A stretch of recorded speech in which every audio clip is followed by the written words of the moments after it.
police. Did one word used during the call trigger the deadly consequences? Here's Miguel Marquez. Police say when they responded to the burglary, they were on full alert. The alleged victim, Oscar Carrillo, who called 911, told the dispatcher two men who stole his backpack and computer were carrying guns. Did they have any weapons? Yeah, they have a gun. Minutes later, Do you remember anything about the gun? You both have a gun, man. They brought the gun and run away from me. two officers, only a few years each on the Pasadena police force, responded. No lights, no sirens. Police cars in Pasadena are configured to automatically record events when lights and sirens go on. It appears there is no recorded version of what transpired. Police say 19-year-old Kendrick McDade ran away from the police car, his hand on his waist. For a block and a half, the police car chased McDade until Officer Matthew Griffin caught up with him. They were just feet apart, police say. Kendrick McDade then turned toward the officer, still in his patrol car. With seconds to react, the officer from the driver's seat fired. Pasadena police officers responded to that scene believing that an armed robbery had just occurred. The shooting of Mr. McDade is absolutely tragic. McDade was shot at and hit multiple times by both Officer Griffin and backup officer Jeffrey Newland. McDade was carrying no gun and had no stolen items on him. His 17-year-old alleged accomplice was charged with grand theft.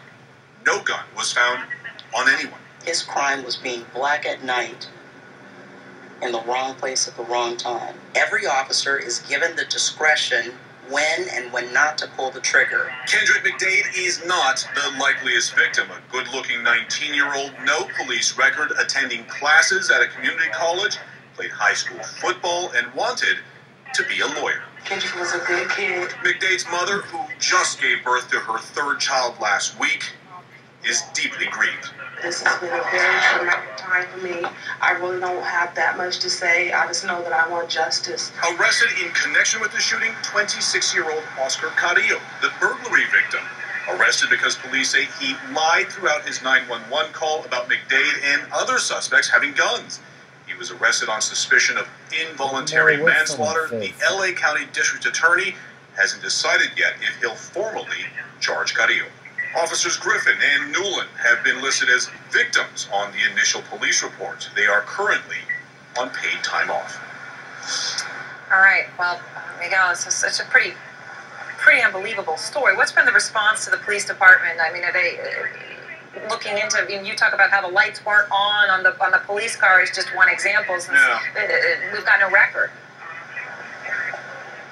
Yeah, the police here have been very aggressive in getting out in front of this and releasing as much information as possible, Aaron. They held that press conference last Wednesday. This is the vigil growing to Mr. Kendrick here at the corner where he died, where he was shot. And police here are trying to get out as much information. There are 3 investigations going on, one by the police department itself, one by the LA County Sheriff's Office, and another independent investigation by the LA County District Attorney's Office. All of those are pending.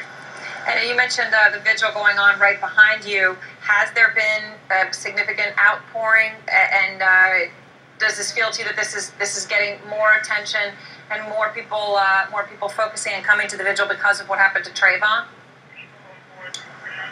Yeah, there is a very quick Trayvon Martin connection to be made here, and people are making that certainly in town. At the moment, it appears that most people in the area and across Los Angeles are holding their breath to see what the police come up with. They are interested in seeing the full police report.